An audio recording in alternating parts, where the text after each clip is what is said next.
Hello, and welcome to the Significant Disproportionality webinar series. This installment of the webinar series will focus on the academic equity pillar of the PDE Equitable Pillars of Practice.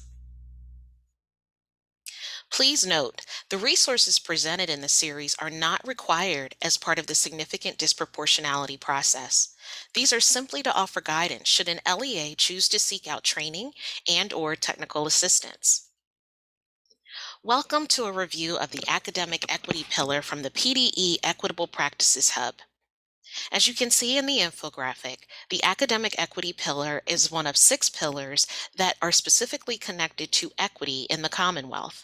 They are general equity practices, self-awareness, data practices, family and community engagement, academic equity, and disciplinary equity. As you visit the hub, each one of those pillars is organized according to spheres, whether that's school or district, classroom, or individual. Depending upon your role and/or your team, please feel free to access the Equitable Practices Hub and seek out whichever sphere connects most to you. From there, you can access the pillar that also is in line with that particular sphere. As I mentioned, today's session will be around academic equity. The objectives of the webinar are to describe the key tenets of academic equity, consider culturally responsive instructional practices, and describe how academic equity can impact significant disproportionality in the key indicators of identification, placement, and discipline. Where can you focus?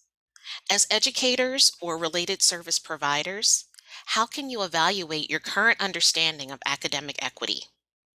If you're a leader or administrator, how will you support your school or district system in promoting academically equitable practices? These are key questions to consider as we move through the webinar content. Here's a key question. How might we teach, practice, and shape educational equity? How are we providing academic access and opportunity? Those keywords of access and opportunity are most aligned to equitable practices. Academic equity is a cornerstone of providing students with what they need in order to be successful in their educational experience. As I mentioned in the previous slide, keywords of access and opportunity are critical for this to be attained in every classroom. The methods to ensure that classrooms utilize culturally relevant and sustainable practices are paramount. We want students to come into classroom spaces with a sense of belonging and so that they can be their authentic selves and learn about content that is relevant to them and also provide them opportunities to learn about others. When we consider the framework to most apply to equitable practices, the MTSS or multi-tiered system of support framework is most applicable. As it's noted, equitable practices are for all students, and equity is not simply a program or a curriculum that's specific to a subgroup.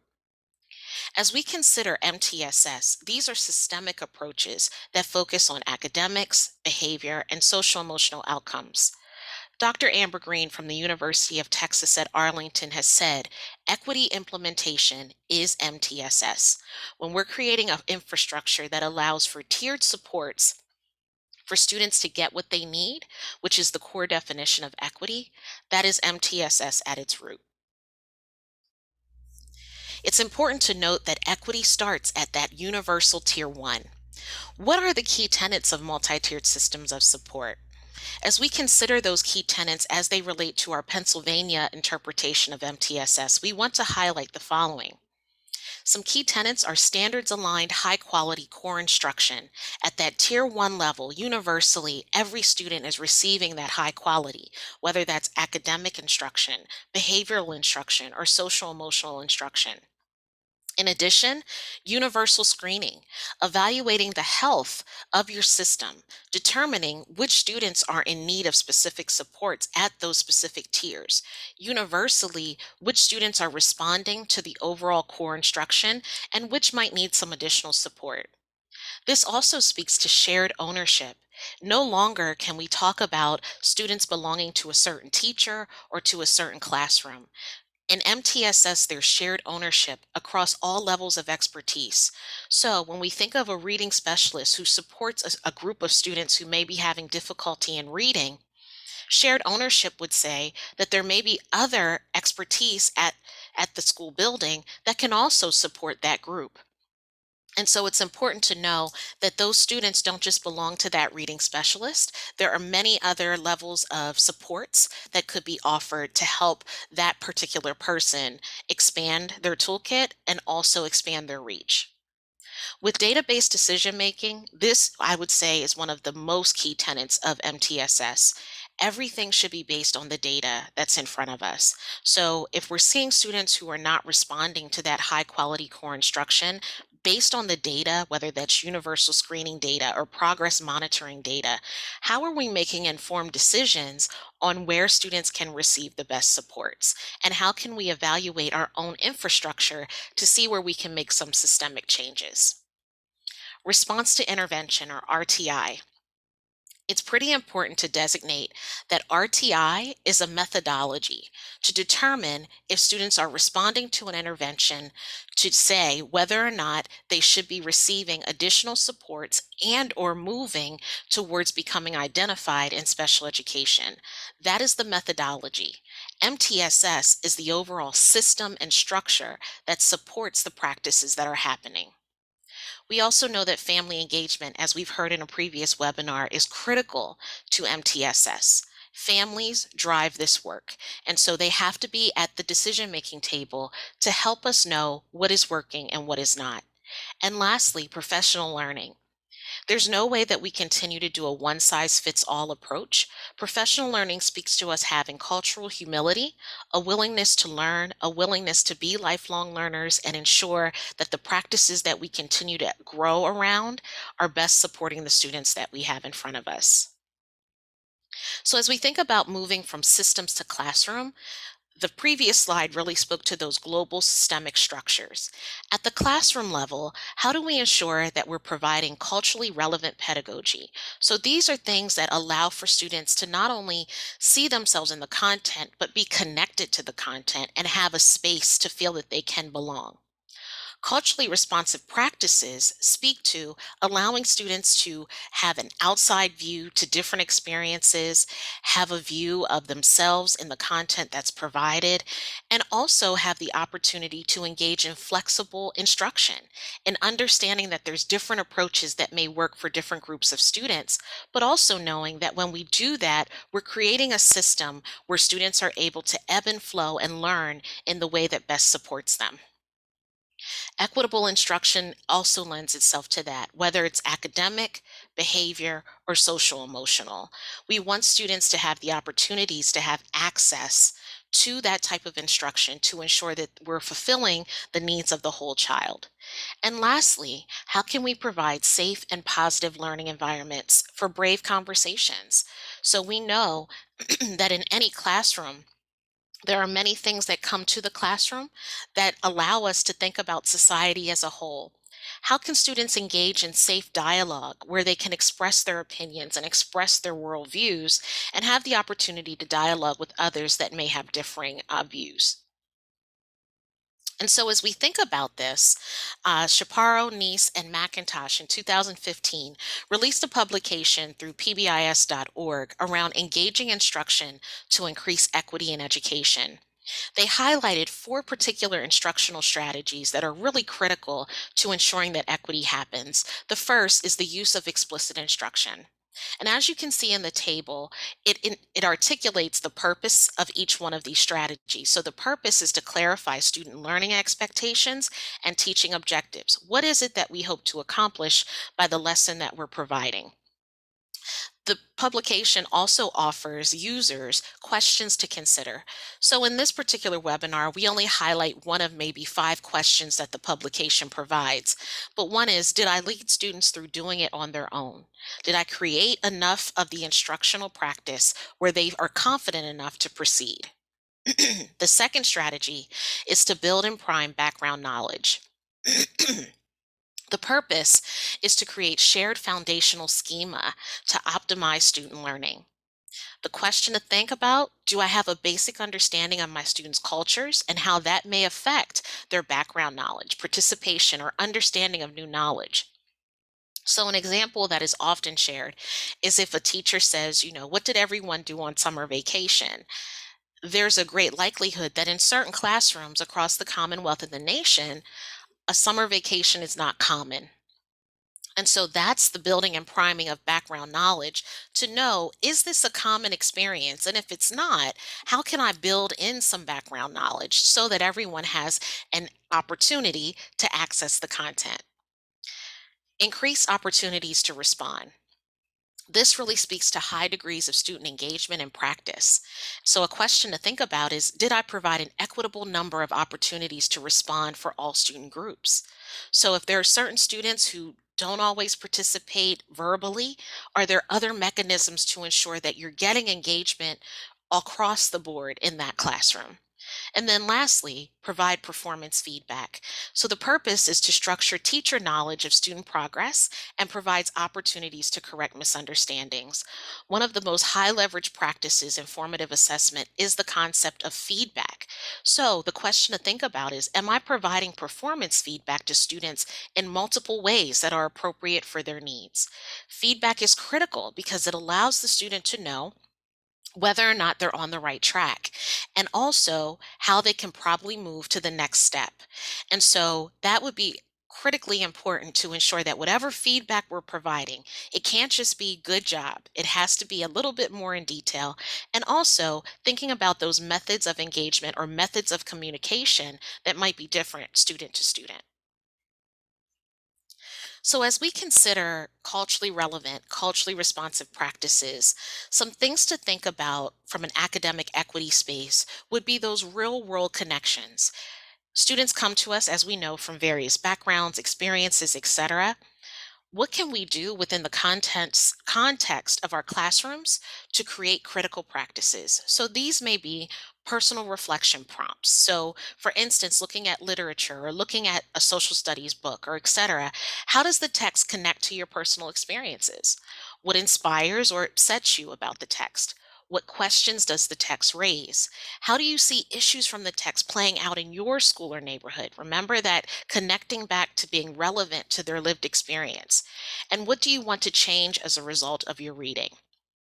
When we think about this, we can connect that to current events that may be happening in our society, and also think about not only as we're having students embark on understanding what they're taking in, but also those hands on experiences, service learning, social action projects, where they begin to take on some of the efforts to think about their worldviews and how they see others that are existing in the world. I think it's important to really highlight Zaretta Hammond's table that really speaks to the distinctions of equity. So often, when we think about equity, we see it in one lens. And so I think that this table really conceptualizes how we as educators can take a look at what it is we're hoping to accomplish when we're talking about equitable practices in an academic space. So, over on the left, we have multicultural education, which is celebrating diversity, looking at social interactions that are positive, looking at diversity and inclusion. It's about exposing students who may have been privileged in some way, for instance, a summer vacation, that others may not have experienced. So, how do we offer multiple perspectives for other cultures, other students of color, and other students that have a different lived experience than others? As we said here, for students of color, how do we allow them the opportunity to see themselves in the curriculum? This kind of overall concept focuses on social harmony. Social justice education really speaks on evaluating the political context of the student's experience. So, this is social political, so society at large, what's happening in the current events. Back to that previous slide. This is now thinking about raising students' consciousness about maybe inequities that they see, whether it's environmental, social, political, economic. And this is also where we can think about anti racism, anti homophobia, anti transphobia, etc. And so then we also think about how do we empower young people to be able to recognize this in practice. So it's concerning itself with creating a lens to recognize and interrupt inequitable patterns and practices. That creates a critical consciousness. And then culturally responsive education. So I wanted to give those two as kind of examples of how we can think about equitable practices through an academic lens. Not every teacher is going to employ all three of these. Some are going to focus on the red, some are going to focus on the green. But what I would say is the blue or the purple is the one that most of us should think about when we consider academic equity. So, culturally responsive education focuses on improving the learning capacity of diverse students who have been educationally marginalized. As we think about significant disproportionality as it relates to students with special educational identifications, placements, or disciplinary outcomes, this would be the place where we may want to rest our head. So, with culturally responsive education, we're centering around the affective and cognitive aspects of teaching and learning, and there's efforts to accelerate learning that live here. Lastly, it concerns itself with building cognitive capacity and academic mindset by pushing back on dominant narratives about people of color. Now, this particular graphic speaks directly to people of color. I would like to expand that thought and say students with disabilities, students who identify as LGBTQ, students who have a low socioeconomic status, children of incarcerated parents. Those dominant narratives, we're pushing back on them to allow for education to expand our thoughts. And this creates an independent learning for agency.